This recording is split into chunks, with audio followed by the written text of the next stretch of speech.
everyone, it's me, the Booknester, and I'm here to introduce a new kind of project I'm working on.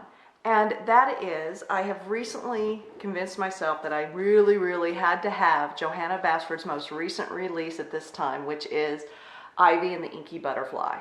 Now, the reason why this is a little bit of a different project for me is I've decided I'm going to try really hard to color the pages in order as they appear in the book. And the reason for this is that I've noticed that a lot of my coloring books, I pick out the pages I feel most comfortable with or the most excited to try to color, and I avoid the ones that have some of the challenges that I'm not ready to address.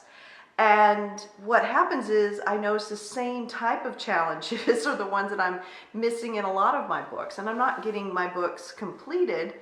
But I thought this is a perfect book to do that because it is really and truly a story. And so I thought that with slowly working my way through the book, that perhaps what I was going to do is just show you as I go along, me finishing and completing these pages and moving forward. I really hope that I can continue doing this. I do like coloring in other books, so it could get interrupted from time to time. The biggest thing is I know everybody's coloring in this book right now, and there is tons of beautiful pictures being posted on Instagram and Twitter, and definitely here on ColorTube as well. Absolutely beautiful pictures, and there's a lot of color alongs, and there's a lot of people showing different techniques, and I'm just going to show my progress through it. I don't know if it's going to be helpful. I don't know if it's going to be interesting, but I really kind of need something to push me to go and stay focused on this book to be able to make it through the pages. The other thing I'm going to do a little differently than I've done in the past in this book, in this book, but in the past period in all my other books, is one of the reasons I really like Johanna Basford is that she almost has perfect mirror images in the majority of her books. And so what I thought I would do is I need time not filming where I can just sit in any chair and I can color away and listen to my audiobooks to do some of these pages, but I want to share with you as well, because that's why we're all here, right? Is to share with one another. And I kind of thought, hey, this is what would happen if I was meeting you at your house and we were having a color along party. I would bring all my materials or whatever, I'd bring my book and I would sit and color and chat, right? But I wouldn't necessarily finish a page. So what I thought I would do is I'm going to act like when I'm off camera, it's just me coloring here at the house, and when I'm on camera, it's you and I at our coloring page party. But what that means is that you're going to see pages like this that are half done. I don't know if you can see that. I'll show you closer whenever we get up there. But that I've started already working on, and then I can do the other side to show you how I did it. So you kind of can see the before and say, yeah, I'm kind of interested in learning how she did that. Or, no, I'm not interested in that at all. I don't like it. Think, move on, right? So I'm going to go ahead and get started, and I'm going to color for a little while and chat with you with what I'm thinking of doing. The other thing is these aren't really tutorials of any kind, so I don't know how much I'm going to give you of insight. I am using my Prisma Premiers. I love my Prisma colors. I'm going to be using them in this book.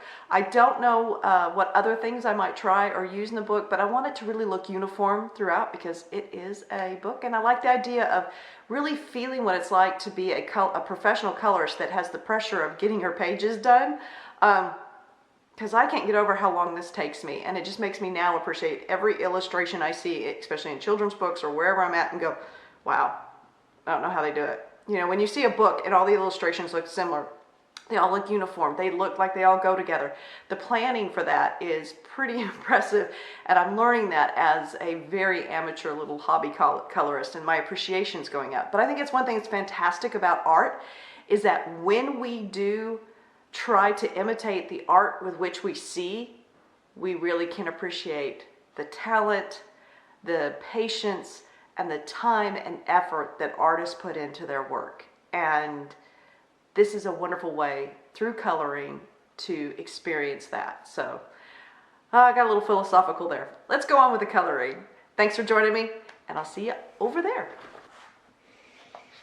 All right, so if you can see, there's the one side of Inky, or Ivy. I keep calling her Inky, but she's Ivy. I don't know why I keep doing that.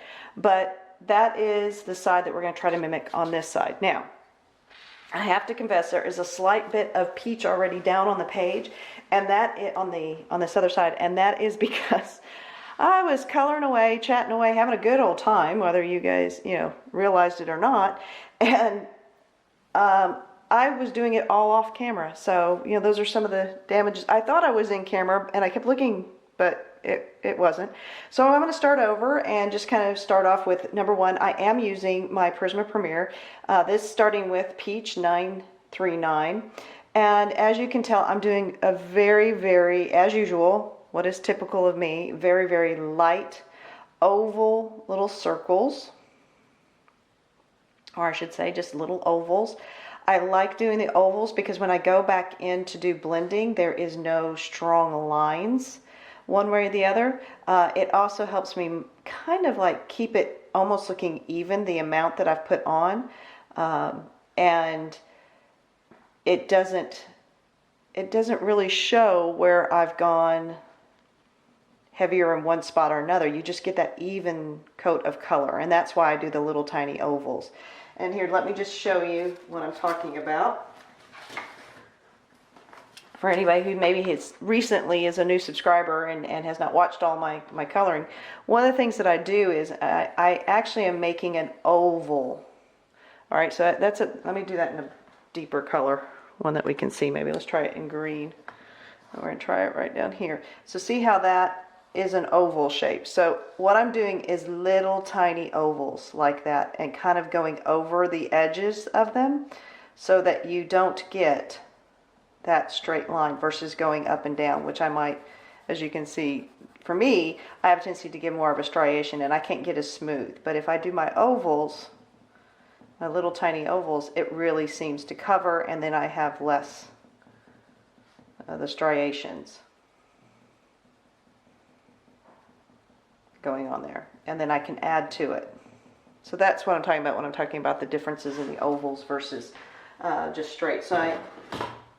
And instead of starting with the lightest color, which is, in this case, is going to be the Deco Pink, or starting with the darkest color, which in this group is my Crimson Lake, I actually start out with my middle color. So if you can see that, I start out with my middle color. So this peach, this peach is what I start out with. And that's because the peach is going to blend in with both those other colors on this page.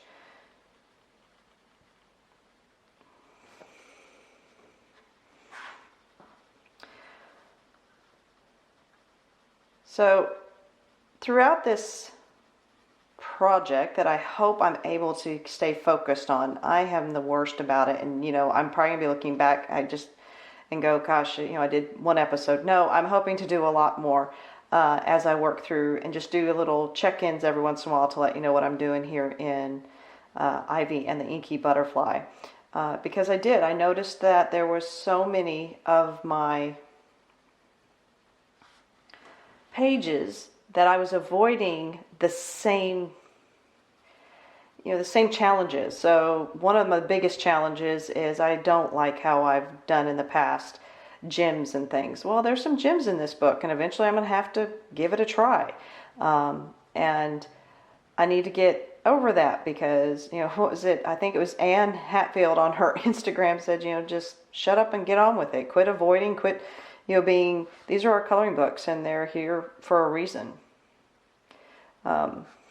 There's a reason that we bought them, and it wasn't to outshine anyone else or be better than anybody else at coloring. It was for our enjoyment, and we need to remember that these are not competitions. Now, can we be disappointed in our work?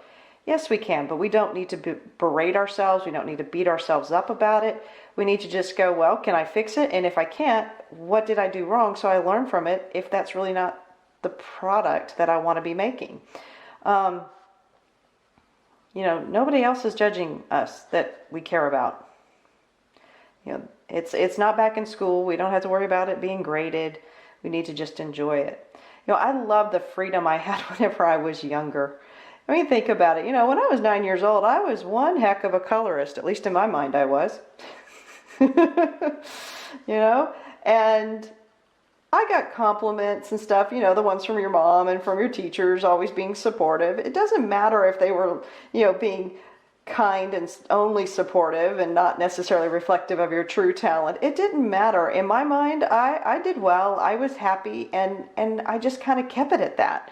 Whereas now as an adult, we don't allow ourselves to do that. Even when people are being kind and telling us, you know, nice things, we start questioning those people. We kind of judge those people back going, oh, she's just telling me that. I can't trust anything she has to say. You know what? Take that compliment and go with it. Run as fast as you can, enjoy it, and then move on.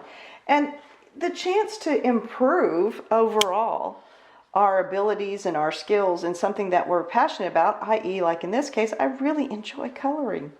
I get a lot of joy. I would not spend this much time doing it, filming it, sharing it, so much money spending on it, if it wasn't a passion. You know, this is truly a hobby. Just like if somebody played golf and they spent all that money to be a member of a golf tour. They went and spent tons of money to be with a golf pro. They book their vacations around golfing. You know, they love the sport. Are they professionals? Do they say they're as good as Tiger Woods or anybody else like that? No. But they can appreciate Tiger Woods' talent, or whoever. Look at me. I'm probably really dating myself right now because I actually don't know too many golfers' names anymore. But, you know, are we ever going to be that professional? No. Am I ever going to be better than some of the people I see on here who do amazingly beautiful work? No, but the joy is in sharing it and saying, hey, I tried this. Do you like, you know, learning new color combinations? And from those people that are so fantastic, supporting them, I learn a great deal. So, you know, it's something that as adults, we just have to learn to be more like kids. And if coloring is not a place that you can be that 9-year-old confident kid that when somebody says it's beautiful, you're like, you know what? It is. Or that 5-year-old that's like, look, Mom, put this up on the refrigerator. It's amazing. You know, and it's basically, you know, your hand that you put into, you know, blue acrylic paint and, or not even acrylic paint, the water-based paint, and you splatted it on a lovely piece of construction paper, and you're really proud of it, and you think it's the greatest artwork ever. You know what? It is your greatest artwork ever. Revel in it. And so is our coloring. If it doesn't bring you joy, do not do it. If it brings you frustration or fear, we cannot do it. There is too much in this world doing that for us already. Wow, I seem to be on a soapbox today. I think I'm just because I've had such good experiences with this right now. I'm really in a content place, and I've been very fortunate. But I'm also, you know, managing my expectations and knowing that I need to find joy and quit apologizing for where I find my joy. It's not for everybody, and you know what? That's okay, because that just means not everybody's going to be bothering me and taking all my coloring books. But that does bring me on to something else. So recently, one of my Facebook groups that I'm a part of, somebody posted a big, long explanation of why it's wrong, no matter what your circumstances, to take a coloring page that you've gotten maybe for free and just give it to other people and not have them go to the artist's website and get it themselves for free, or even making duplicates of maybe a book that you've already owned, or just passing pages out that people have not. See, I'm sorry, I got to be careful because I don't want to be out of shot again. So it was really thoughtful, and it put a lot of comparisons to other artists and other artists' work. And it really made me start thinking, and it goes back to what I had said at the beginning of this video. I was really thinking the other day, you know, just how much time and effort it goes into creating these books. But what made me sad in that discussion on copywriting, in that letter, or I don't know, it was a blog post originally, I'm not sure what it was, is the mentioning that there are colorists out there that have decided to, not colorist, I'm sorry, I do that all the time, color book illustrators. So there's illustrators out there that have made some, you know, coloring books that have had what they feel their artwork stolen, and rightly so. And they have decided to not continue creating coloring pages. And that's really sad, because within the community, the only people who would be stealing them are people who are coloring. So our own colorists who are not aware of what is happening, or what they're doing is not what they should be doing, are causing it so that we have less illustrators, or less people wanting to be color book illustrators. And I've already noticed, there does seem to be a lot less coloring books are coming out. They're not that, but in a way I'm glad, because I would say that the quality overall of books coming out, we're waiting a little bit more, we're devouring them when they do, but we're getting some fantastic artists now. So Johanna Basford is one of them. She's already, it appears, to be working on her next project.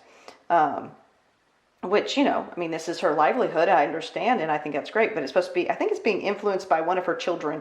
Not sure what we're going to end up having, but, it was at the behest of one of her children that she started this book. All right, so I have already done, as you can tell, this light peach. Again, it's just peach number 939, and what I kind of do is I start over here, and then from this center where I know it's going to be darker. So this is where we're going from the darkest, and then we're going to go out and get lighter. So you can see that here with this side. So the next one that I'm going to grab here is going to be the Deco Pink. Now that is the lightest color. And I'm going to go ahead and put that down. So let me make sure she's in. There we go. Now I love doing backgrounds. I find them very peaceful and very relaxing.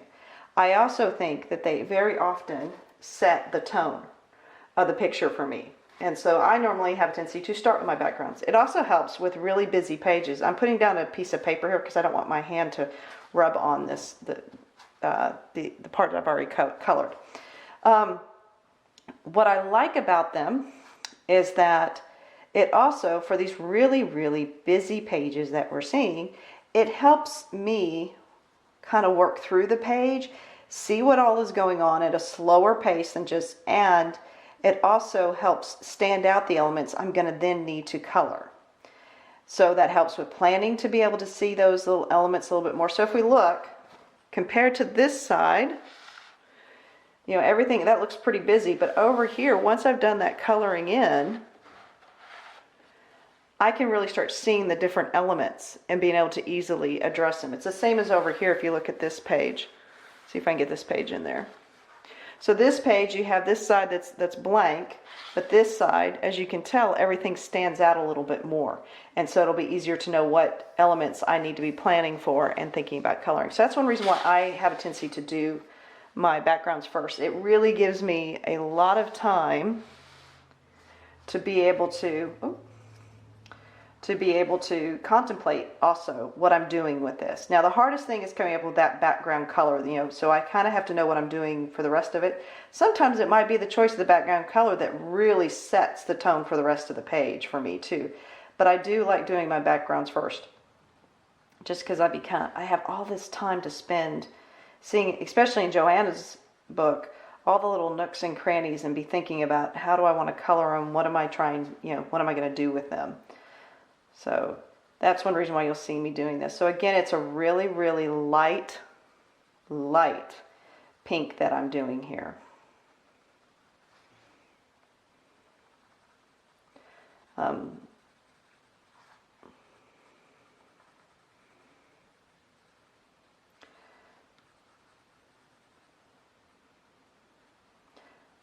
So as I mentioned before, when I'm doing all this coloring and going around all these little intricate pieces or doing my layers, and I know that this takes me hours upon hours to do, and I also then start thinking about the very artist who does it and how many hours and hours of work goes into these.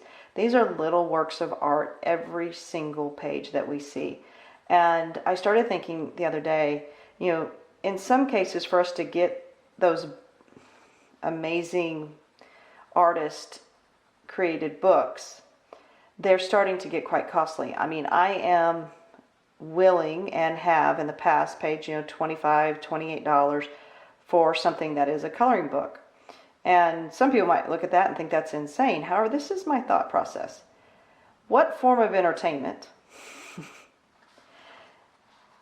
can you come up with that for $28 I could probably easily get well over, and I'm talking well over if I do this whole book, 100 or more hours of entertainment. People pay $60 for a video game. Video games can be hours of entertainment, but once they're kind of achieved and you've got everything, you move on. But you'll pay $60 for that, and you wait for the next one, and you get excited about the next one. Books.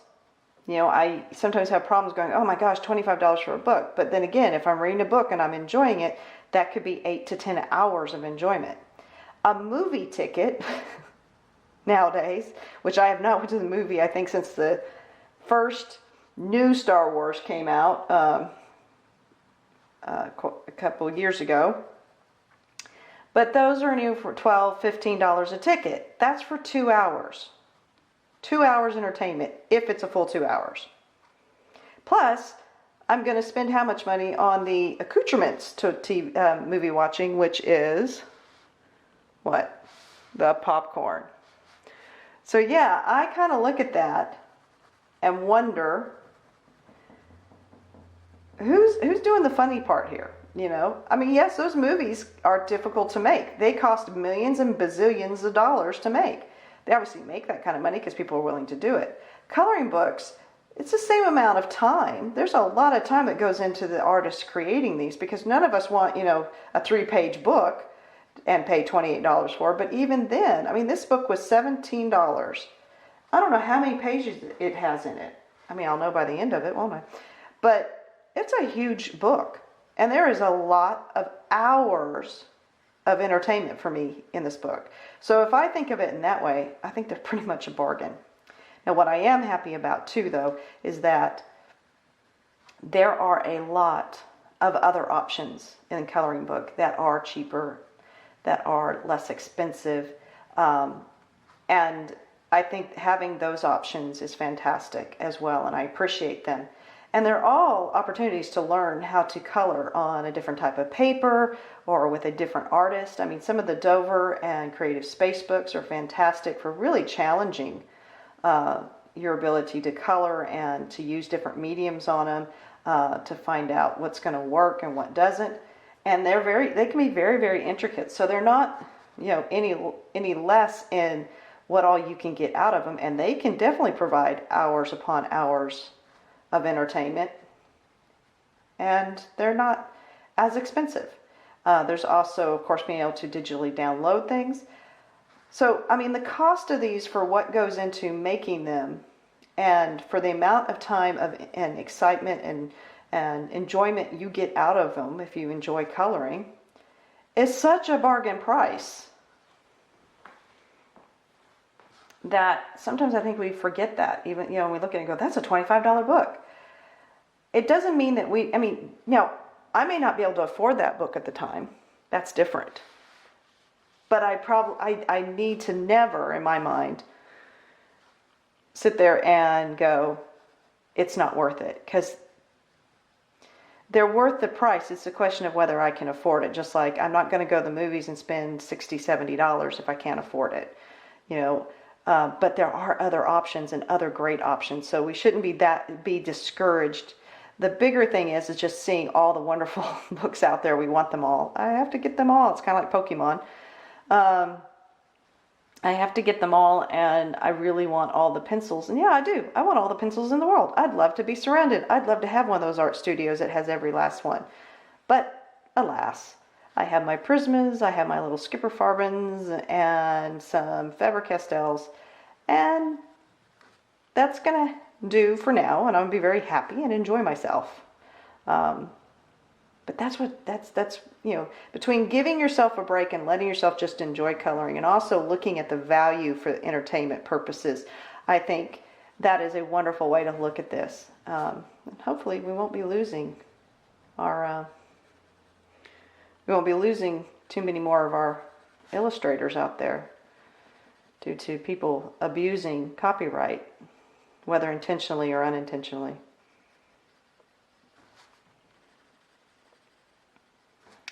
All right, so I'm thinking this is probably really hard for you to see.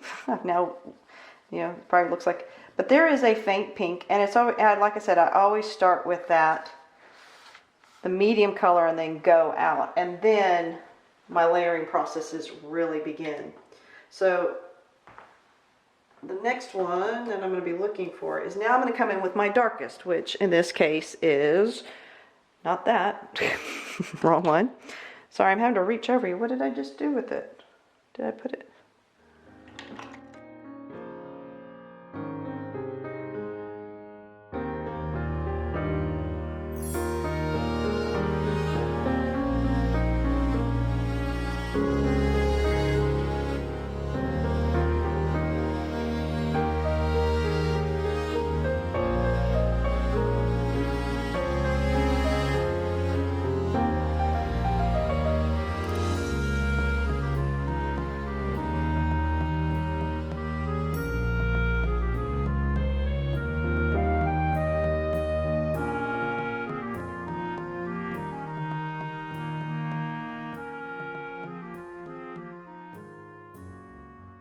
So even this one, I usually start out a lot lighter than how I finish. And part of that is because it's kind of a gradual process how I do the fading out into other colors. And I don't want to start off too dark, even though I really probably could get really dark here in the crevices, but I'm trying not to do that at this point. So this is what I'm talking about, looking at this picture. So just to kind of let you know, so see this little spot right here? This little spot, let me see if I can get it under there. I'm going to treat kind of like a picture frame, and the idea is I'm going to make it gold. But I just looked, and there's like this little cutout, and I thought that would be really neat if the red or this crimson lake kind of peeked out from it, or the peach. And so I'm going to go ahead and color in that little spot. But I have not done this on the other side, so I'll need to go back and do that. And that's because I wasn't sure what I was going to do. But now I'm looking at it, it's like I could see this as like one of those frames that's kind of cut out. So you would see this shading from underneath it. So you can see I just did that. Now if I move over here, the same side, right, or the opposite side, you see it right here. I didn't do that, but I'm going to go ahead and do that now so that I don't forget.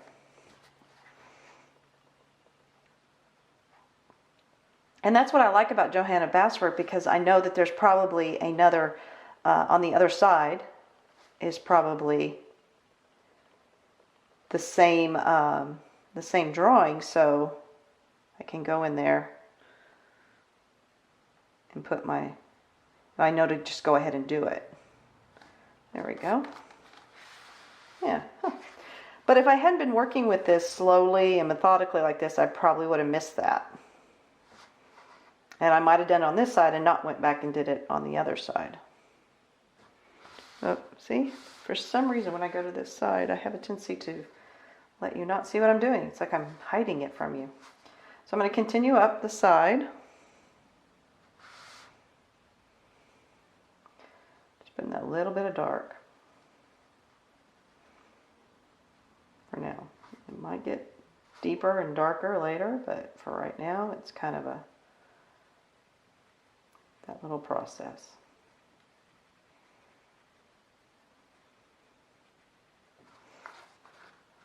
And every once in a while I like flipping over here to kind of up to the other side and kind of see how far I went out and what I did. But Johanna Basford, she's a little bit like the Teletubbies. Anybody ever see that with your kids? It's not something I would naturally just watch, that's for sure. Whew, that was an interesting program. So Teletubbies was one of the most brilliant filming ideas ever conceived for children's television. So if you've never seen it, I'll explain what I mean by that. Was it highbrow? No, it was not. But it fed right into what kids love to do, and it also fed into probably being very cost effective. So Teletubbies would do a, let's say, we'll just say 15, it's a 30-minute show. They would do a 15-minute filming of a kid doing something. So one that I remember is she was bathing and brushing and cleaning her pony. And so you have this cute little English girl, and she's doing all this, and And we're watching it and we're listening to the kids, because I think there's a couple other kids there helping as well with the ponies and, you know, everything. And there was a lot of ponies, there was a lot of giggling. And 15 minutes later, you have a clean, nice little pony and a very happy little English girl who's going off to ride. So then it comes back to the Teletubbies. And the Teletubbies are all watching it on somebody's television that is in their tummy. So the television is in, let's say, Lala's tummy. They're all staring around, and then all the Teletubbies go, again, again. And so what do? They rerun it again. So the next 15 minutes of the 30-minute show, which I know is less than that, but we'll say 15, they just rerun the whole movie or little film that you just watched with the little girl getting her horse ready. Now, I think it's brilliant. You only have to film 15 minutes to make a 30-minute show. That's cost-wise interesting. And it actually works really well, because what do kids always say? You get done, you've all watched Star Wars, you've watched the first one or whatever. You're like, all right, great. Let's go and, you know, leave and go do X, Y, and Z. And the kid's like, no, again. And then, you know, 3 days later, he's still watching Star Wars or watching his favorite movie again and again. Or that's the same movie you have to watch with your kid for however long, because he's just that into it. And you know, how many times can you see it? A lot. Monsters Inc. ended up being ours on a trip that we took. Whew. You'd hear that start up again and again. But, you know, so it was quite brilliant if you think about it, and pretty inexpensive to have to film. It was also smart because everybody was, all the characters were in costumes, so they could switch out, quote unquote, the actors or the body fillers of the actors. I don't know, because they were like those fake costumes, or, you know, where you put them on, so we never saw their face or any of that. So that was quite, you know, quite ingenious in its own way. Yes, I am all about giving credit where credit is due. Though I have to tell you, I'm so glad I'm not watching that anymore. Not again. Never again.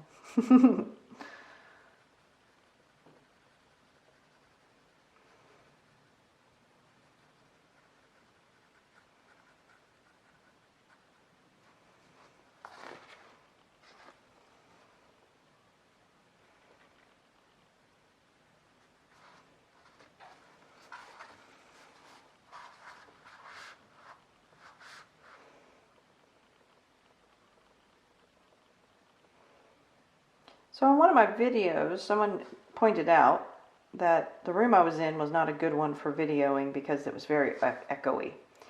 And I have to totally agree with the people, especially because in that one I sounded like I was actually yelling at times. But I think I was just really, really excited. But it was about the room. And one of the challenges I have here in the cottage here is I have a lot of very high barn-like ceilings, and I have hardwood floors everywhere. And so there is a lot of bouncing around of the sound. And I don't really have a way to fix that. So if that does bother everybody, nobody has ever mentioned it before, but I did notice it particularly in that one, and I'll probably not film in that room again if I can help it. I was just really excited that day. And all the books were in there, and that's what I wanted. And I probably was a little bit giddy.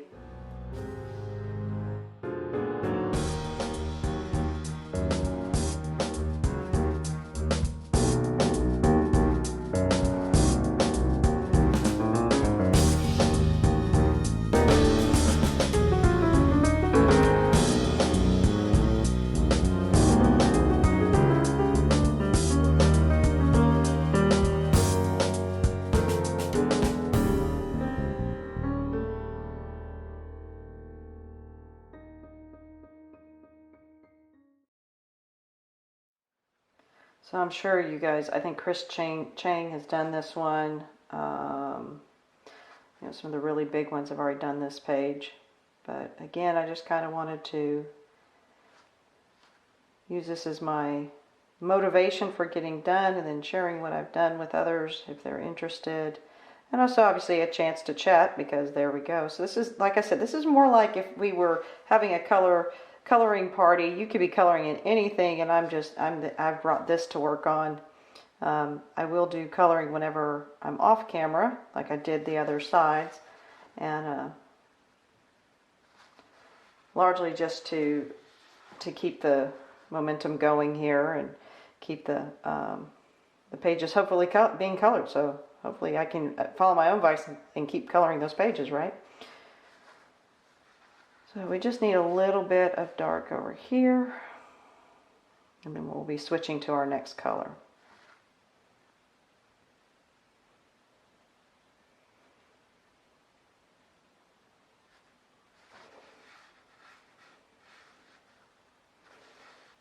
Now I'm going to be looking for, let's see, there it is, Nectar. So Nectar is the next color. Now what this color is going to do is I'm blending the dark out to that peach that I put. So this is a color in between that color. So again, if we did, let me see if I can find them all. So if you think of this in layers, see if I can get them in the order that I did them.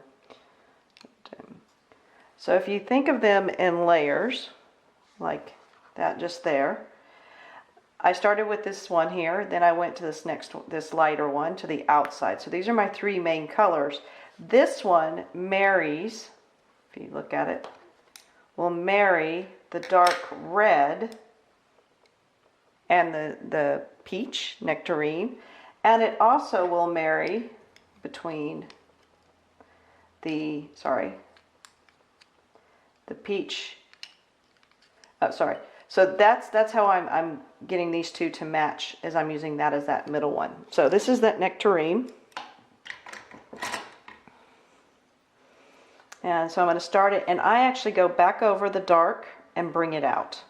So this just keeps adding those colors so that they start mixing. And again, these are Prisma Premier, so this is how these wax pencils really behave differently than the oil, in that they're already starting to kind of smush around and mix in their colors, and you're getting a different color already. Again, little ovals so that I don't have those striations, those lines. And you can see it's starting to blend just a little bit, but I start all the way back to the dark and come back out. And then bring it out and get it into that original peach that I put down. And then really lighten it up into the peach so that it kind of fades into it. So in essence, this red over here that you're seeing, that has 2 layers on it now. And it's got the Crimson Lake and now the Nectar over it. And that just kind of brings it out.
Now I'm going to go ahead and have my, go over this, the red that I've done in the hearts with a little bit of this nectar. It kind of changes the color to more like a dusty red instead of that crimson. And when I bring in the color to the crimson again, the Crimson Lake again, it'll save it from getting too red, because I do want this to have a pink peachy hue. I don't want it to be bright red in this case. That's not what the colors that I'm going for in the background right now. But I use the crimson because it just really adds that depth of color. So I want to go ahead and go over these at least once, so that the second layer is that kind of that nectar color, which is peachy. So in the story, she lives with her grandparents in a pink house. So I envision not a bright pink house in my world. Instead, it is more this dusty rose kind of color. So I kind of want to nod to that. And I'm hoping that I can, on the other page, introduce a lot of this rose pink to make the two pages kind of work together. Just like there's going to be a lot of green and yellow in the page. So I need to do these little edges here with my Nectar as well, the little curly cues. Remember that we did, I went back over here and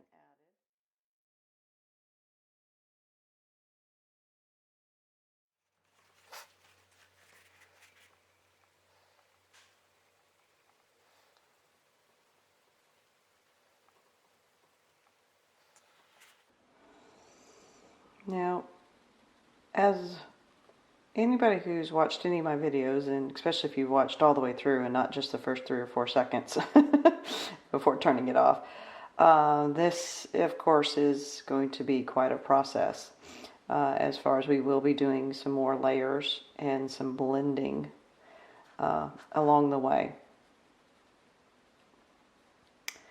I am very rarely satisfied with my first round of colors, and I don't put that kind of pressure, and that's one on myself to be that satisfied right from the beginning, largely because I do such light layers. I do need the multiple layering.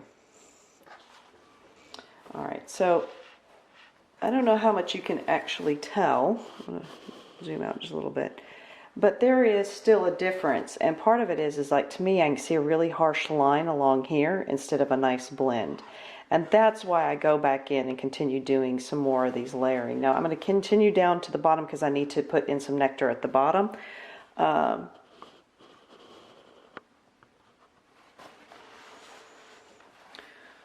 we go, down in here. And again, still just using the Nectar, that kind of in between color to join from the really dark crimson light to the peach.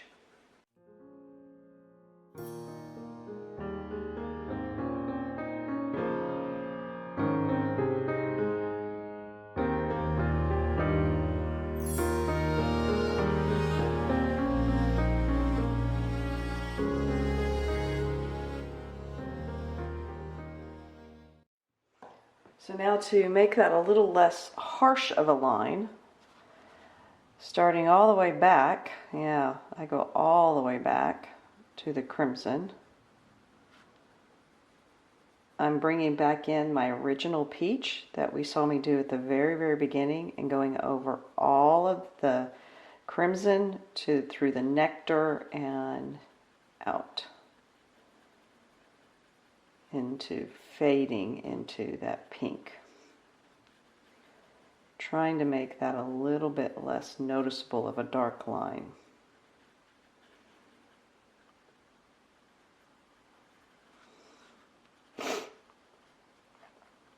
And again, this coloring is not for everyone. The style of coloring, I should say. Coloring is for everyone, but this style of coloring is not for everyone. But this is how I get the biggest bang for my buck when I buy one of these. This is how I'm telling you, well over 100 hours of entertainment. As long as I'm always enjoying myself. And so far, to be honest, it's the thing I would rather be doing than anything else.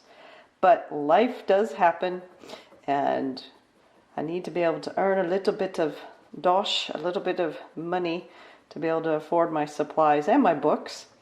So that is the way the world works. And that means hi ho, it's off to work I have to go periodically. So that interrupts my coloring time.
Now I'm going to kind of go over for another round of, I'm going to introduce a new color, and this is Deco Peach 1013. I think that this is a neat, good peachy color to then go into. I'm not going to go all the way back into the dark. I'm going to really use it again over the Nectar, my regular peach, and lightening up so that when I come in with my final layer, which for me is my pink, that one last time, there's a real smooth merging of the two. So hopefully you can see that.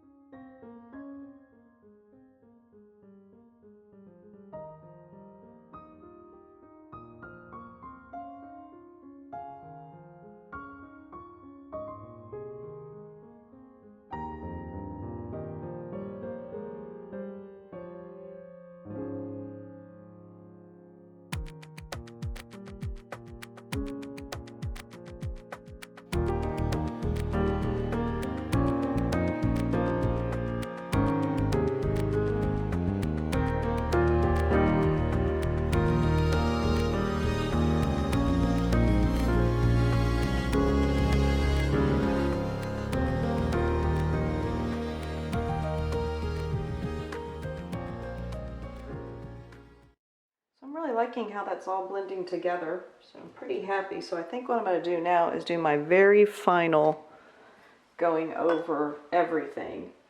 And this will be my final for this page for now. Of course, there might be something in the future that I want to redo.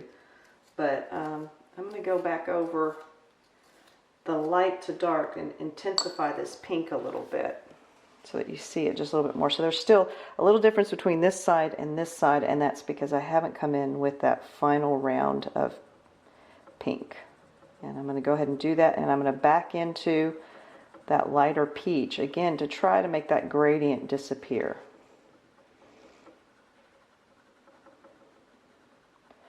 That layering back in and pulling with Prismas is pretty vital in making a smoother blend. And as you can see, all the way through I've done my little ovals. That's just how I color, and I just find that it makes for a much smoother transition between your colors.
So there is the beginning of Ivy and the Inky Butterfly. I've done the background, and now the next thing I'm probably going to work on is going ahead and getting that frame done so that I can really establish what is going to be the frame. And of course we've got all kinds of colors out here, and then I'll probably start working on that. The leaves are always kind of a question for me because her leaves have a lot of open space in them, and trying to keep them vibrant and is always a little bit of a challenge. But I think because there isn't as many ivy leaves here, She didn't carry them all the way to the top except for a little bit up here. That's kind of nice, so I think that'll be good. But I will be working on mainly going around this frame. What I'm seeing is a frame and trying to, I will be doing it in some form of gold, so I'll be doing the mixture of gold. So that will probably be the next step that I do in this picture. So I hope you enjoyed seeing how I did the whole background. Again, it was only half and half, and you know, I'm standing here and as I'm looking at it, I'm like, oh, there's a place to tweak. I'd like that a little bit darker, I think. Yep, you can just keep playing and playing and tweaking, can't you? Yep, that's what happens with me anyways. So I hope everybody has enjoyed this, and we'll continue on with my journey. As I always say, keep coloring those pages. Until next time, have a great day. Bye-bye.